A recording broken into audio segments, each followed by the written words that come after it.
Welcome to the Fracture Prevention Central webinar, Making the Business Case for Your FLS. Fracture Prevention Central, brought to you by the National Bone Health Alliance, is made possible through support from Amgen, Inc. and Eli Lilly and Company. To ask a question via the web presentation at any time, select the chat pod located in the lower left corner of your screen, then type and send your question.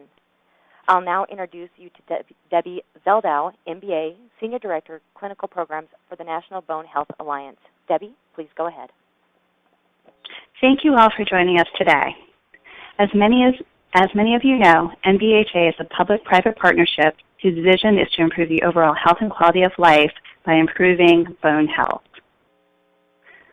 With a collective reach of over 100,000 healthcare professionals and 10 million consumers, NBHA has over 55 organizational participants as well as 5 government liaisons. NBHA's vision, 2020 vision, is to reduce bone breaks 20% by the year 2020, and one part of that is Fracture Prevention Central. Fracture Prevention Central is NBHA's resource center on the FLS, Fracture Liaison Service program. With over 3,200 registered users, Fracture Prevention Central offers tools, resources, and webinars, all free of charge. With over 13 webinars on Fracture Prevention Central, which are all available on demand for viewing, we will also be adding today's webinar as well within a week. The newest addition to Fracture Prevention Central is the FLS 101 consult service. This service offers a 1-hour consult via phone or email with an FLS expert. You can request a consultation on the Fracture Prevention Central website or the National Bone Health Alliance website. It is now my pleasure to introduce Dr. Singer.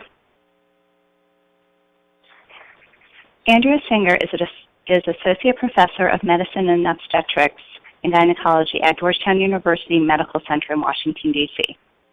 After graduating from the Albert Einstein College of Medicine in New York, Dr. Singer completed her residency training in internal medicine at Georgetown University Medical Center. She served as Chief Medical Resident there as well as before joining the full-time faculty. Dr. Singer is currently Division Director of Women's Primary Care within the Department of Obstetrics and Gynecology at MedStar Georgetown University Hospital. She is also Director of the Bone Densitometry Program and is a Certified Clinical Densitometrist, and is the Medical Director of the MedStar Georgetown Fracture Liaison Service. Dr. Singer is also Clinical Director of the National Osteoporosis Foundation and a member of the Board of Directors. Dr. Singer? Thank you, Debbie. And thanks, everyone, for joining us today. And as soon as the slides come up, we'll go ahead and get started. So what we're going to talk about today are several really steps in terms of creating a FLS business case. So as we walk through the presentation, we'll identify critical elements of an FLS business case. By the end of this, hopefully, you'll be able to clearly articulate the problem and the market opportunity for your FLS program. You'll be able to describe the service to be offered, identify the strategic fit within your institution or system, or wherever it is that you are trying to root this system, and also present a realistic business model for an FLS program. What I'd like you to focus on as we go through the presentation, and we'll come back to this end, is really what I think are key parts of investment leadership, and that is what's listed here as a project checklist. And we're going to walk through most of these pieces individually, but I think by the end the idea is, will my presentation, will the argument I'm going to make really hit on these major points so that you can sell it to the C-suite? There's no question from the point of view of good patient care that recognizing first fractures and trying to prevent second or additional fractures is the right thing to do.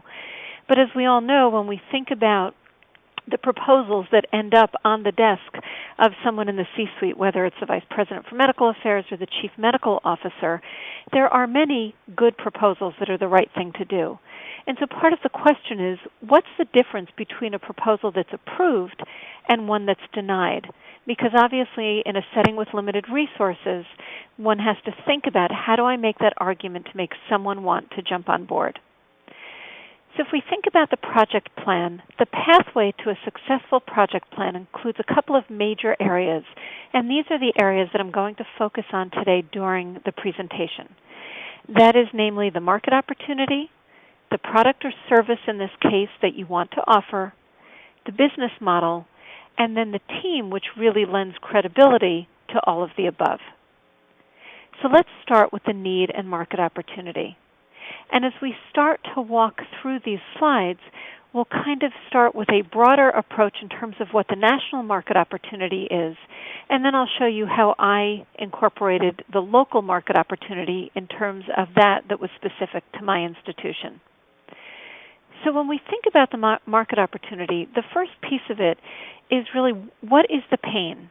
What is the problem? What can you make people feel in order to think that this project is a priority as compared to everything else, again, that they are asked to do? And part of that becomes how large or addressable is the opportunity, and that's where pulling in or knowing some of your own baseline data for your institution or healthcare system becomes important in terms of making that argument. As Warren Buffett said, it's market before the ability to execute. So the team and the execution and the fact that you can convince someone that you can do this is very important. But if they don't feel that pain and there's not the right market opportunity, it doesn't matter how well you can execute your plan. When I presented this to initially my Vice President for Medical Affairs and then the Chief Medical Officer, what I knew about each of those individuals was that for them, quality and safety were their passion. And so I think as you think about the way you would approach this, knowing your audience becomes very important. And I'll come back to that concept several times. But if you can pick messages that will resonate with the person to whom you're presenting or the group of people to whom you're presenting, that may hit home more. And because quality and safety were really such an important focus for my C-suite, I started with the pain being a real story of someone we had seen in the Fracture Liaison program. And that was a 71-year-old woman who had the fracture history that you've seen here. So over a 20-year period, she had 5 fractures, and within the past 5 years had 3 fractures, including a right femoral neck fracture with a fall from a chair, so not even a standing height, a left patellar fracture, and then a right distal femur fracture when she slipped from a standing height after getting out of bed. So what went wrong? There were no diagnostic tests for factors that contributed to her skeletal fragility. She hadn't had a bone density scan in the last 5 years since she had any of those more recent fractures. No one had recommended calcium, vitamin D, or any pharmacologic therapy to reduce her fracture risk. And no one had done a gait or balance assessment or tried to figure out why she was having multiple falls. So the point is that fracture is a sentinel event, and that is really the point I tried to drive home to talk about why this was such an important topic for us to discuss. The next set of slides really address the national market opportunity. And I know I'm sort of preaching to the choir by showing you this data. You're all on the call because you understand the prevalence of osteoporosis, the consequences of fracture, and why we need to do something. So I show you these slides not because I think I'm showing you new data, but perhaps as a set of information that might be useful for you to incorporate into your own presentation. So you can pick and choose which of the data sets you think are interesting or would really resonate with your C-suite. When I started, I really gave an overview of the prevalence of osteoporosis and low bone mass in the U.S., emphasizing the number of Americans over the age of 50 who are at risk for fracture by virtue of having either low bone mass or osteoporosis, spoke to the fact that this accounts for 17% of the entire U.S. population, and as we approach the next 15 years, this number is expected to dramatically increase.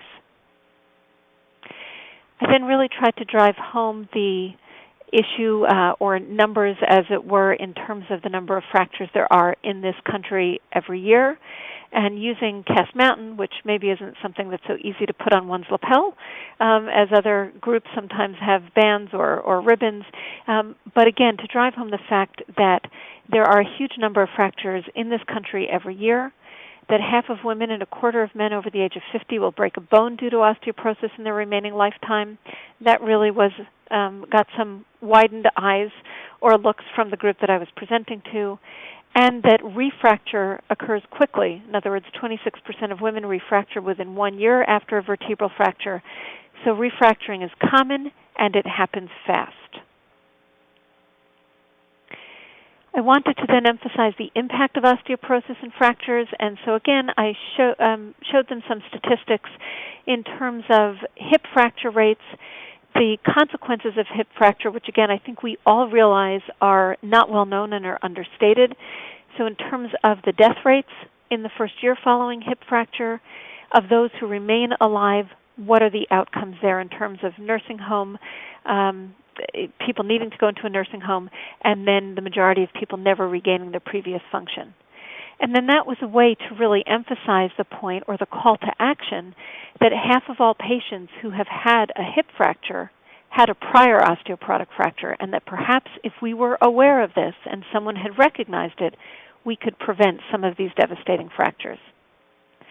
And then because cost, much of what comes down to getting a plan approved, it's certainly the idea, but then it's how is this going to work from an economic point of view. So I used some data that actually I was involved in investigating, looking at the hospitalization burden for major osteoporotic fractures as compared to other serious diseases in women over the age of 55, and really showed that comparison, used this slide and what I'll show you in a moment on the next slide, to put the importance of osteoporotic fractures in perspective as it compares to other illnesses for which most of our C-suite is very accustomed to discussing and thinking about in terms of impact, and then driving that point home from the point of view of length of stay and cost per hospitalization for osteoporotic fracture as it compares to these other serious diseases. And again, this was information, at least within my own system, that really resonated. And then finally looked at some data that has been published looking at the incremental healthcare cost associated with second fractures. Again, it varies depending on the site of the initial fracture and whether or not one has Medicare or commercial insurance. But we're talking about an incremental cost for that second fracture of somewhere between $20,000 and $50,000. And again, that was a piece of information that really hit home for my administrators. That has to then be related to why this is a problem. Okay, so you're telling me this is a prevalent condition, but aren't we taking care of things? And as we all know, the answer to that question is no. So I give some background data in terms of the first year that osteoporosis was included in HEDIS measures, where the percentage of patients who received a bone density test or a prescription medication in the 6 months following an osteoporotic fracture was a mere 18%. And then show that, in the ensuing 11, 12, 13 years, we really have not made a substantial increase or impact on those numbers, and that there still is roughly an 80% care gap. Where I think one then needs to go is to relate your own information, system information, in terms of your own market opportunity and how, I would like to say how well you're doing, but the reality is I think how poorly most of us are doing in terms of making sure that people are getting adequate treatment. So I was able to search our system based on, I did this through our billing department and also through a cloud-based system that we have that can extract data based on diagnosis codes. At the time it was ICD-9 codes. Now we'd certainly do it through ICD-10 codes. Or if you're looking retrospectively, you might still use ICD-9 codes to go back a year, to try to get an idea of how many fractures there were within the system. So is this meaningful to MedStar or to your system to pursue? And I think our group was shocked at the number of fractures that we have within the system. What I then did was present our baseline data. And I had the advantage or opportunity, if you will, to be part of a demonstration study looking at implementation of an FLS service in an open setting. And we'll talk about that a little bit more in a moment. But as part of that project, we had to obtain our own baseline data. And you can certainly do that the same way. So we looked at the total number of fractures and then looked back into the health records, EMR or whatever records were available, to try to figure out how many men and women there were 50 years of age or older who had had a low trauma fracture, and of those, how many had received either a bone density test or a prescription for osteoporosis medication. We were also able to query the system and look at the number who had had an evaluation for secondary causes, who had been given recommendations for calcium or vitamin D, and really get a sense as to how well we were doing within the system. And as you can see at the bottom of this slide, we weren't doing very well. And that's a composite number for all three sites, but I can tell you that MedStar fit right in there in terms of those numbers. And I think one of the fallacies is that everybody always says, well, that's not my site. You know, I know that's the national average, but we have people who are interested in bone health. We do much better. I'm sure our numbers are higher. And I would beg to differ with you. When you actually start to look at your own data, my guess is the national average is there for a reason, and albeit some people are lower and some people are higher, but most of us fit right in with those statistics. Part of the problem is I think we do a good job with patients that get to us, but we don't know what we don't know in terms of all of those that we're missing and that we never see. And so again, if you can come up with numbers and show your system that although we want to, we're doing a terrible job of adequately taking care of our patients, that really rings home. So know your baseline data and know any limitations to obtaining it. Perhaps people are doing the right thing, but if it's not documented or you cannot find that documentation, then for all intents and purposes it's not being done. Okay, so with that setting of having established the market need and opportunity, both nationally and within your own system, the next step is really looking at the project or the service description. So what is it you are proposing? Will your service solve the problem or address the need that you just showed that exists? And is there a competitive advantage to doing this? Again, you all know of what a Fracture Liaison Service model of care is, but I think in one way or another, you need to concisely outline that for the group to whom you're presenting and describe it as a coordinated preventive care model. Talk about who is generally involved in this collaboration, how patients are tracked via a population registry, and the fact that there are set processes and timelines established to ensure that patients are assessed, followed up, and treated as appropriate. And then again, emphasize what an FLS program can do, that it recognizes that patients who have fractured are at the highest risk of having additional fractures, and that in many settings it has been shown to greatly reduce the number of fractures and achieve cost savings by appropriately treating these patients. I think where you can use graphics or flowcharts, that often is very helpful in terms of such a presentation. And so this was something that I included to emphasize the fact that what we are trying to do is capture patients who fracture through any portal in terms of where they enter the system. That could be coming through the emergency department. It could be through orthopedics or neurosurgery, either because they're admitted as an inpatient or because they come through an outpatient fracture clinic. And then where do they go after that? What's included in the evaluation and treatment, and what does this flow process look like? And again, your setup may vary depending on whether you're a standalone private practice or office, part of a single hospital, part of a large hospital system.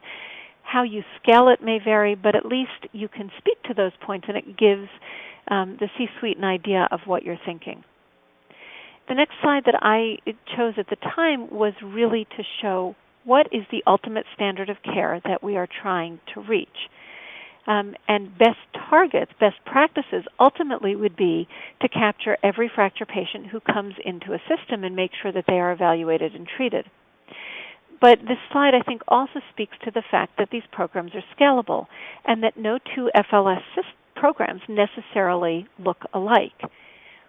What you choose to target and where you start on this line will really, again, depend on knowing your baseline data and your own market opportunity. So for a system that has a huge number of hip fractures, inpatient hospitalizations for hip fracture, it may make sense to start by just looking at capturing those patients. For others where there is not as large a hip fracture population or an inpatient service, then you may move to including outpatients as well. So again, I think it's hard to figure out where you want to start if you don't have a sense as to your own market opportunity within your office or system. And that again speaks to the importance of obtaining that baseline data.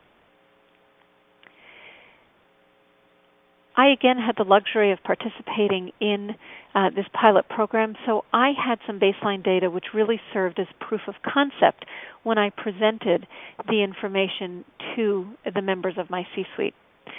We were, as part of this project, looked at a hospital's adoption and implementation of an FLS program and measure improvement in performance around some selected quality measures, some of which I have listed below. And so I was able to say, we know we started at about 19% or so. We had statistically significant increases in all measures across the board.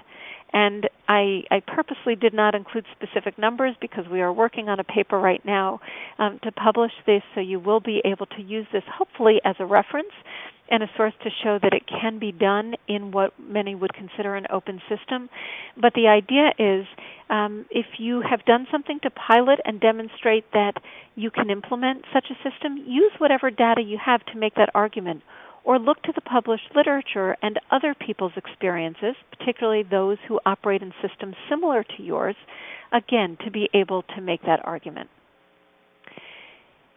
I think when you're speaking, again, to those from whom you're requesting funding, you want to make sure that you can identify a strategic fit. In other words, does this fit into the mission of your system? So again, know your audience, but also think from a systems perspective. Think about the messages that resonate within your own system. Think about the vision that's already been articulated and is likely listed somewhere, and the goals and how they propose to get there.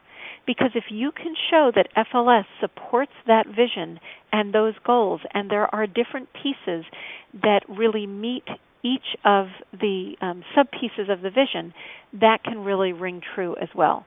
And so again, I'm not suggesting that these are the exact messages you should use, but I want to show you from a MedStar perspective how I incorporated that strategic fit, and you can extrapolate that to your own system. So MedStar's vision is to be the trusted leader in caring for people and advancing health. So I really thought about FLS and how by having an FLS program we could become the trusted leader, improve the way we care for people, and then advance health overall. And so just to give you a few examples, being the trusted leader in part includes strengthening the system brand and recognition and perhaps offering services that others in the area have not yet offered. So MedStar was the first and only FLS program in the D.C.-Baltimore area. I had the opportunity both in terms of television interviews to really promote what was going on, to explain this new service and why it's so important that patients be recognized. Our program was also included in an article in the Wall Street Journal last March. So these were things that were visible and rang true in terms of, in part, being the trusted leader in the area. When it comes to caring for people, which was the second piece of the vision that I mentioned, MedStar has a major focus on developing coordinated care, as most systems do these days. And so I talked about how a Fracture Liaison Service is the perfect example for developing coordinated care, with the patient, perhaps the FLS coordinator, and the bone health champion at the center, and with two-way talk, if you will, or connections to many of the specialists who are involved, to the primary care physicians so that they know what's going on with their patient, to other medical specialists who are involved, as you can see listed here. And so that, again, resonated in terms of the caring for people piece. Again, sort of speaking to that same message in terms of developing coordinated care and redesigning clinical care in the way we think. Instead of operating in silos, FLS really drives home that idea that you have a dedicated team of multidisciplinary stakeholders who work together to better the outcome for patients. And so that was a message that I could bring home. Population health management strategies and the stepwise delivery of care is also something that I think is a hot topic today, but again, was a priority for MedStar. And so being able to speak to this cost effectiveness in terms of stepwise delivery and starting at the top of the pyramid to really recognize the patients who are at the greatest risk for fracture with the goal of ultimately working our way down in an ideal world to capturing everyone who might be at risk and obviously approaching both primary as well as secondary prevention, spoke to this idea of population health management. And so that was a message that resonated with my C-suite. And then speaking again, coming back to that message about quality, safety, and to some degree cost, also was a piece of the caring for people strategy. Because implementation of the FLS model of care can help meet quality and safety standards for osteoporosis. It can work through fulfilling a number of different metrics, which we all know exist. But I have to tell you that many of the people with whom we work, even within the quality department, may not be aware that metrics already exist. And so not to sort of belabor the point, and there is some additional information that I think you'll be able to access at the end of the slide set that I won't go through today.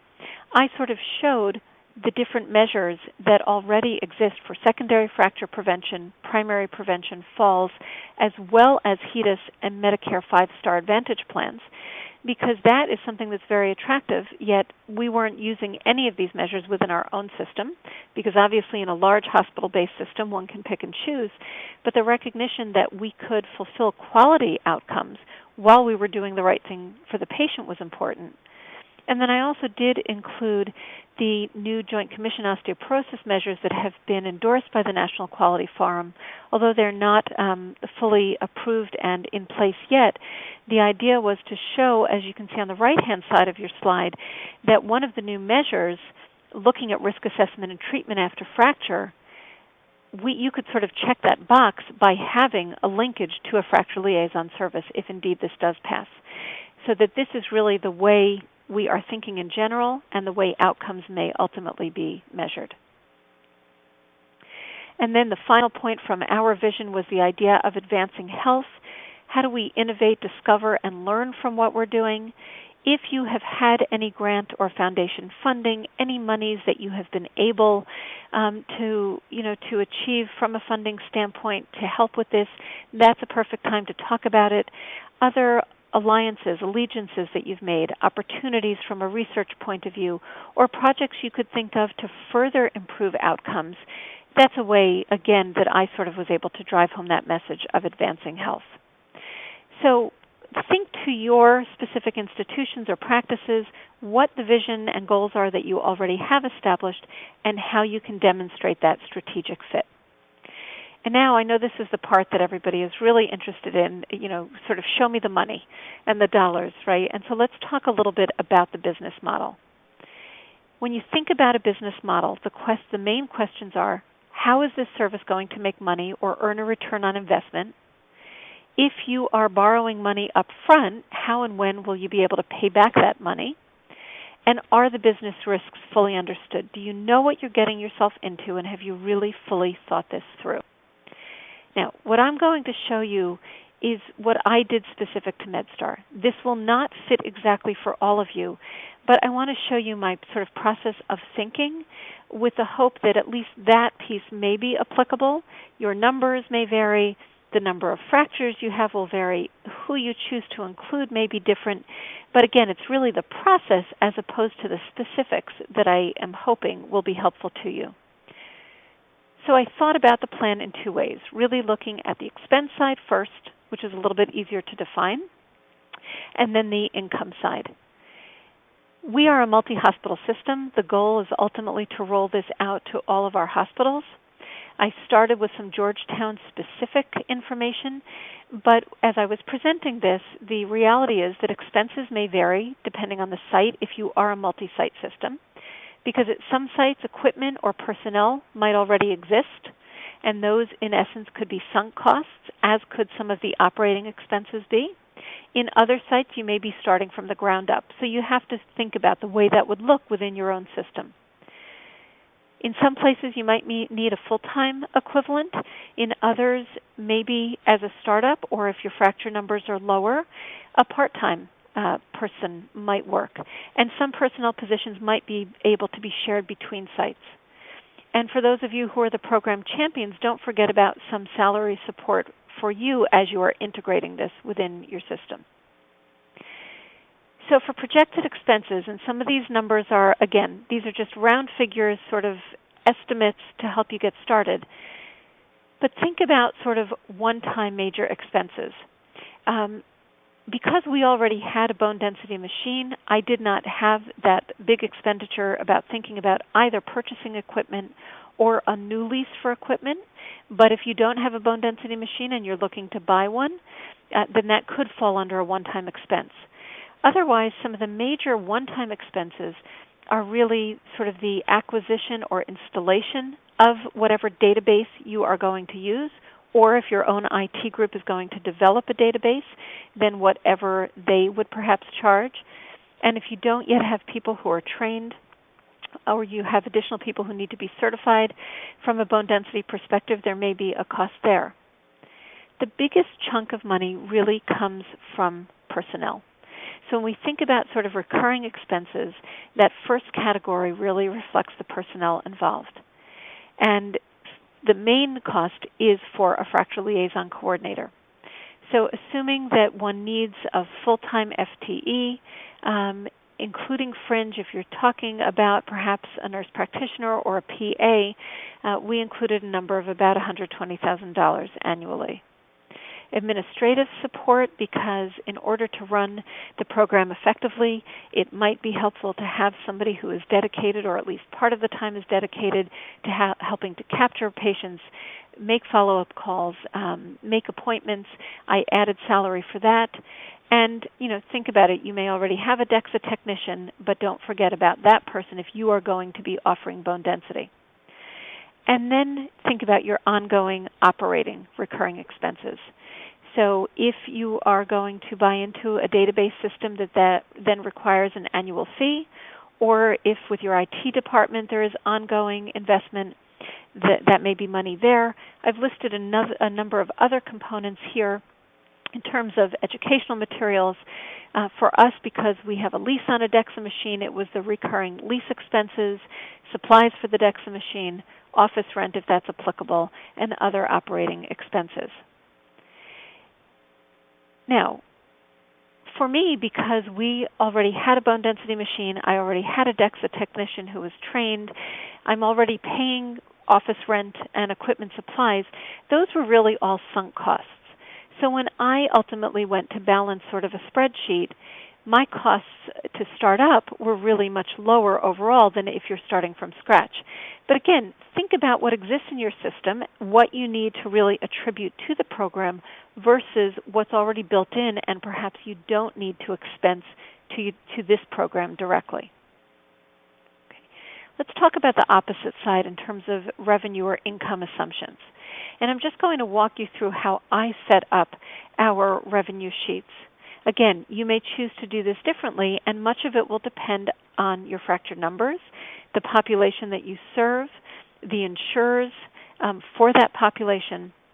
But I think where you need to start is to determine the number of new fracture patients that you will see per year and from which services or portals of entry they'll enter the system. At Georgetown, for me, the main sources of referrals, or the way that they come in and we capture them, is from the orthopedics department and neurosurgery. Many of those initially come through the ED or are in the inpatient service, but those are really our major sources. There are many other portals as well, though. It may be interventional radiology, particularly if you have people on site who are doing vertebral augmentation. The emergency department, if you have a way to capture patients, may be a great source. Physical medicine and rehab, and the list goes on. You have to decide how wide a net you're going to cast, whether you want to include patients from all of those areas or be a little bit more conservative in terms of your estimates.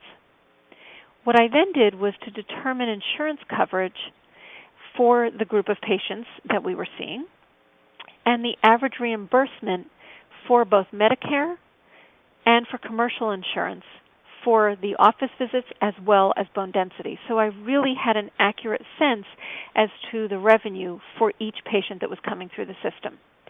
So in other words, if you have roughly half of your patients are Medicare, the other half are commercial, which if you have your billing system run an inquiry of all of the patients who've been seen with the specific fracture codes that you want, they should be able to give you the insurance information. And my administrators, as well as our billing department, was able to tell me for both the commercial side and for Medicare how much we get for a typical level 4 new patient visit, level 5 new patient visit. I could do the same for return visits, so that I really was using accurate numbers based on not our charges, but the money we actually bring in and see. And then again, you have to determine a typical level of care for your initial visit, depending on how comprehensive you are, so that you can figure out roughly what those charges and income would be. And decide whether or not your model is going to include billing for consultation visits or inpatient visits, which tend to reimburse a little bit better, but that can be variable. So I went strictly with what we get for new outpatient visits and figured anything extra that I was bringing in would be wonderful, but I wouldn't have based my assumptions on that. And then you have to decide how many follow-up visits you think you'll get people back for, and what numbers or what income you can generate from that. So if we kind of looked at a projected revenue sheet, and I'm not suggesting you use the 100% model, but if you were able to identify and capture every patient who fractured that is seen within the system and get them into your FLS program, and all of them got bone density tests because as part of my plan or my program, I own the bone density machine, if you will, because it ends up on my P&L sheet. So that revenue comes to me as well, and I have control over that. And if all of them came back for a follow-up visit, in my system, this is what we figured we would generate, which would be just under $500,000. And if you think back to the original expenses, not including sunk costs of about $290, clearly it was profitable. I don't think that's a realistic approach, though. And so I really was looking to be more conservative and go sort of with a 50% model, if you will, that we were only going to capture 50% of patients, clearly not my goal, but from a financial perspective, more realistic to start there, because then anything additional I bring in, if you set people's expectations low and you exceed them, they're much happier than when you set them high and you don't meet them. So I sort of assumed we'd see 50% of patients. Only 3/4 of them would need a DEXA scan because perhaps some had a bone density within the past year. And then I'd only get 50% of that initial group to come back for a follow-up visit. And even with doing that, I could break even. And with my budget in terms of sunk costs, I was still ahead of the game by about $90,000 in terms of revenue surplus. That's strictly with office visits and DEXA. That is without including numbers for all of the downstream revenue, which is, I think, also very important for you to think about. Although not all of this revenue, for instance, would come to me or to my department directly, because I was selling this to the system, it's all money back into the system, and they are really looking at this from a systems approach. So when you then start to add in money that you can charge for injectables, what we were getting for zoledronic acid at the infusion center, additional radiology studies that you might order in terms of x-rays, parathyroid cystamides, or perhaps other things. I sent in the first few weeks about 4 patients for parathyroid removal for adenomas. Those are big money generators for the system. Physical therapy, gait and balance training. Don't forget to add all of these things in if you have an estimate of the number of these services that you really end up using. And again, from your billing centers, you should be able to get typical reimbursements for these services, both on the Medicare side as well as on the commercial side. Those numbers can be huge and really add to that bottom line. And then other monies that are there that I think we need to think about but can be a little bit more difficult sometimes to quantify are the Medicare penalties that one avoids and also the incentives received. Your quality group, based on quality measures, can probably help you quantify this, and I will leave it to Debbie to comment at the end, but I think the plan is to have another webinar really focused on that information, so that's really beyond the scope of what I can talk about today. But those monies can be huge, and for some individual practices, they can also be significant. They vary based on specialty, based on other measures you might be including, and that's why it's difficult for me to focus on that and something that would be relevant for all of you. Two other important pieces are the savings for covered lives and savings for hospital global budget payment programs. So most of us think of ourselves as an open system as opposed to the sort of prototype of closed systems like Kaiser, where they bear the benefits of saving money but also all of the cost for caring for people. But many systems now are what really are more of a hybrid system, meaning that we take commercial insurance and we are open in that sense, but we may have some of our own insurance plan. And for instance, MedStar has its own product and a large number of its own covered lives. Clearly, the savings in terms of readmission rates, future fractures, all of those things are very different in that covered life population and would be even greater savings. And so those may be numbers you want to include. What do I mean by hospital global budget payment programs? Again, this is to think about your system where you are and the setup. So MedStar is the largest provider in the Mid-Atlantic region. We have hospitals both in D.C. as well as in Maryland. Maryland operates under a hospital global budget payment program, where essentially payers pay the hospital a fixed annual amount for both inpatient and outpatient services, and they provide all of the services from that pool of money. The more one can save, the more efficient and the better outcomes one has.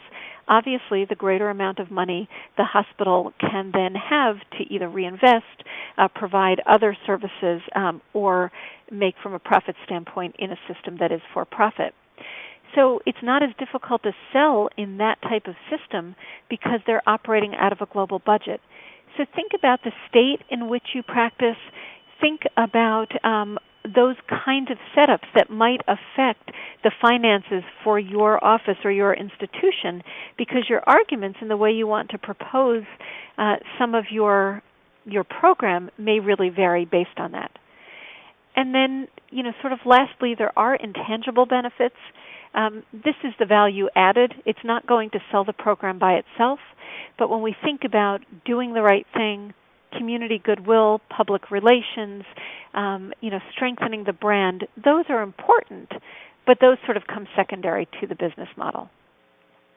This slide, it just emphasizes that piece of the impact of healthcare reform, the Medicare revenue that's at risk, and if I hadn't said it already, reminds me to say, speak to your quality departments, because this could potentially have huge impact and figure into your business plan. There are ways for FLS coordinators to be reimbursed for their services in addition to the actual visits, but when you think about complex chronic care coordination, transitional care management, there may be other coding and billing that can be done that I did not include in that business model, but that you might want to think about. And finally, again, and this speaks to hybrid systems or systems that operate under a global budget payment model, you can refer to data from Kaiser and to Geisinger, which is really not a closed system. It's really much more of a hybrid system to show that they indeed have demonstrated that there can be huge savings.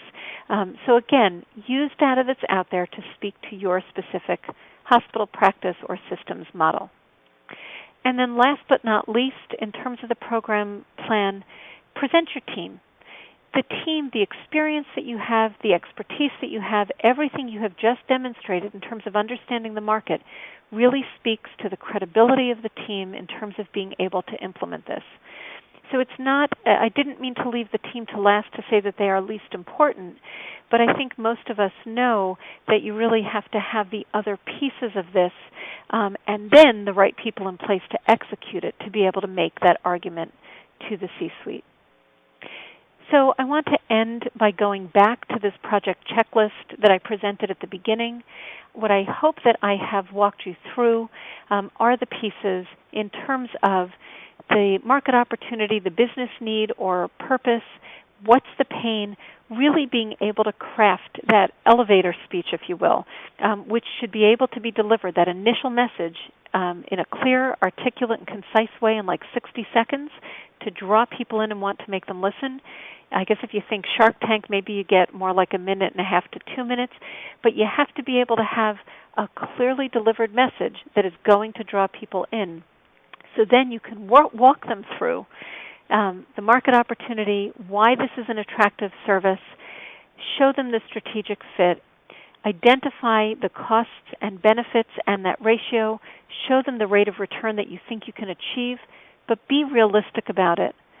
Understand what the risks are and be honest about those, because every proposal has some risks. Identify alternatives. Obviously, one alternative is to do nothing. Hopefully that's not the one people would jump on. But it might be to start with a pilot program, or it might be to start with a smaller scale program, demonstrate it's effective, and then scale up.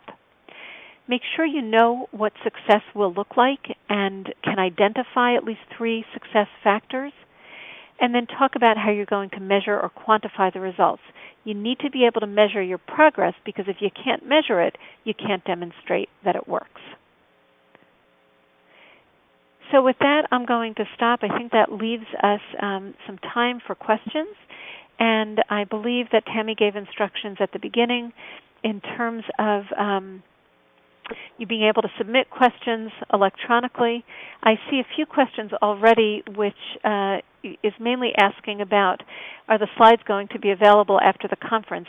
And I believe the answer to this, and if not, I'll let Debbie chime in, but the webinar will be archived on the Fracture Prevention Central website, and I think perhaps you can get there through NBHA as well. So you'll be able to re-listen if you want to, but also you'll be able to see the slides. Debbie, is that correct? Yeah, that's exactly correct. The slides as well as the on-demand version of Andrea's presentation will be available at Fracture Prevention Central, and that'll be available early next week. And in addition, we will have the webinar video posted on NBHA's YouTube channel to make it even easier for people to watch it again. So I'm going to exist in all perpetuity, huh? Right. Okay. There's a question about a couple of general questions, and I'm going to sort of group them, about why we don't start treatment in the hospital after patients perhaps are admitted and have surgery. And that has to do, I think there are a number of reasons in terms of why that's not done. Some more specific to disease process, which agent one might use, and particularly with some of the anti-resorptive agents, concern that we give the fracture some initial time to start healing, at least a couple of week window. That opinion varies depending on which surgeons one asks and the thought process, but particularly with many of the non-oral agents, but either the infusions or some of the injectables, they tend not to be covered or reimbursed in-house during that initial hospitalization. Not saying that that's the way it should be or right or wrong, but that's sort of the reality.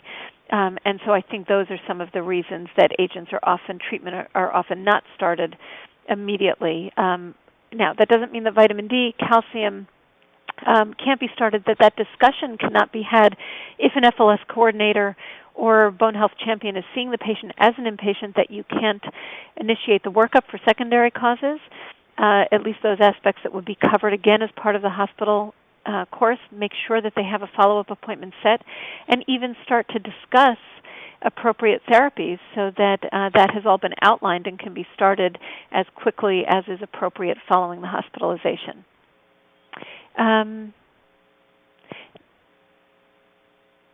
There are a couple of questions about if you're a PA or an NP, what's the best approach to ask the billing office to gather the initial baseline data.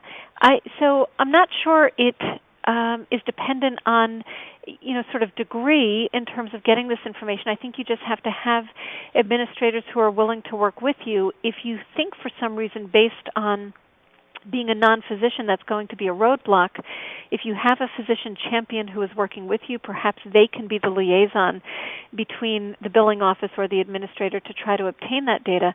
But I think if you explain why you are asking for it, to be able to generate a realistic business approach, I found that people were very willing to kind of help out rather.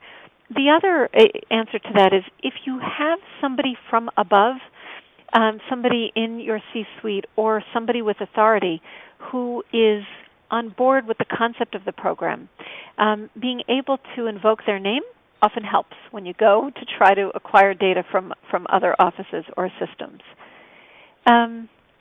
There is a comment about the fact that somebody is not a business person, and this plan seems very detailed, and it seems like it took a lot of time to put together. So I wasn't really a business person either.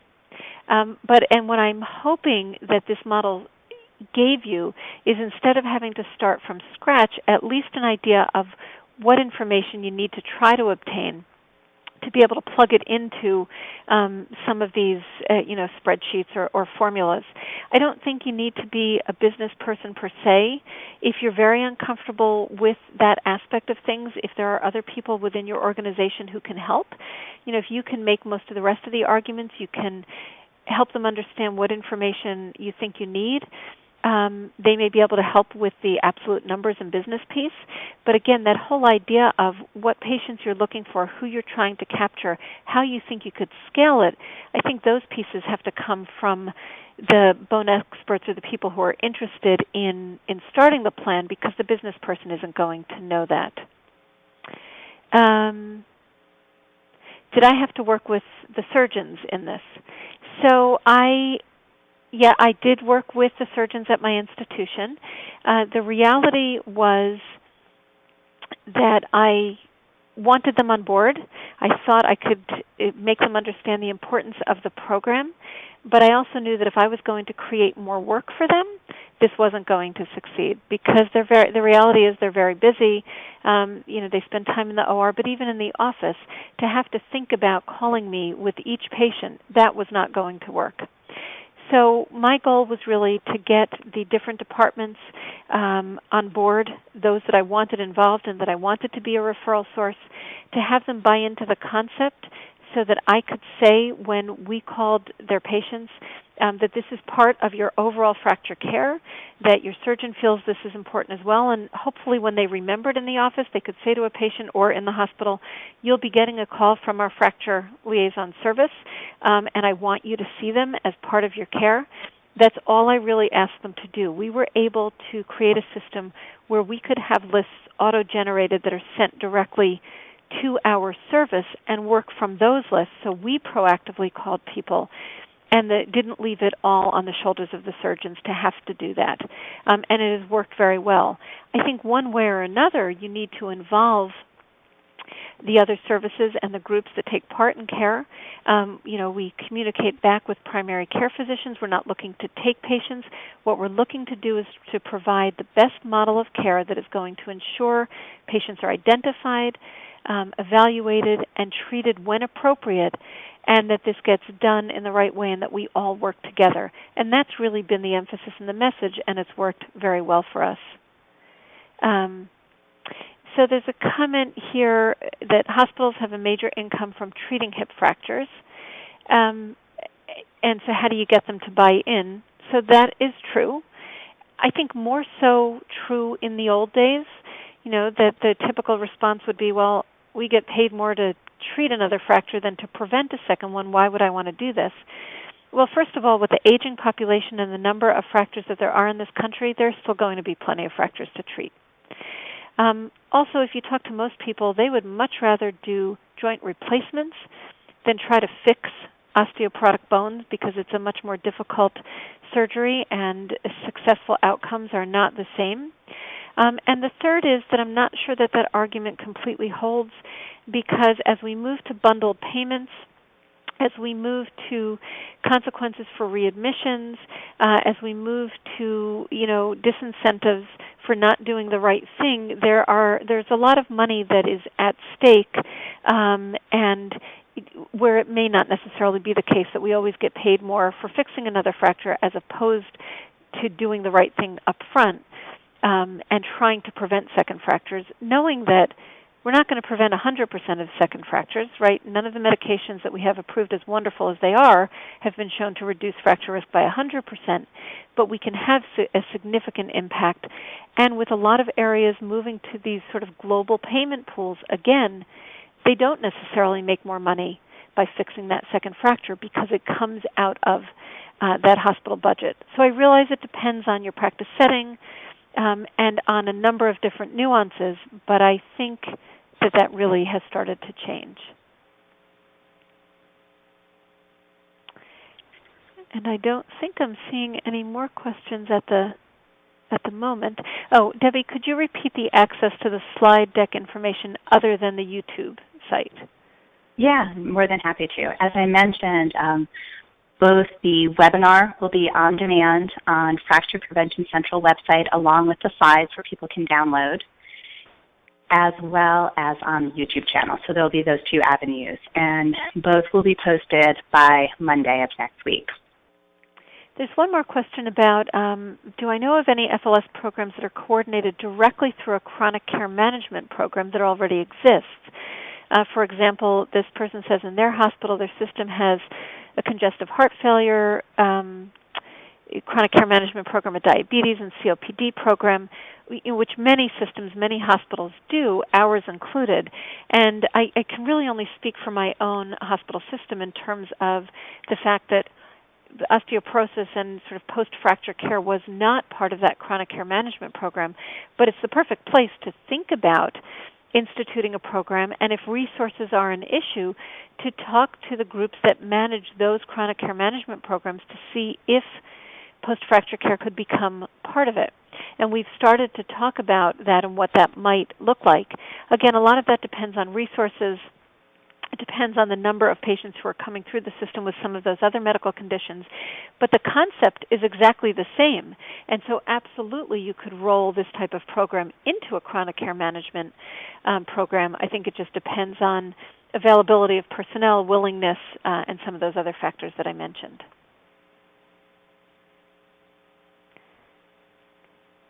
Great. Well, thank you. I don't think I see any others, so I just want to thank everybody for listening and participating. Great. Well, thank you, Andrea, and thank you, everyone, for joining us today.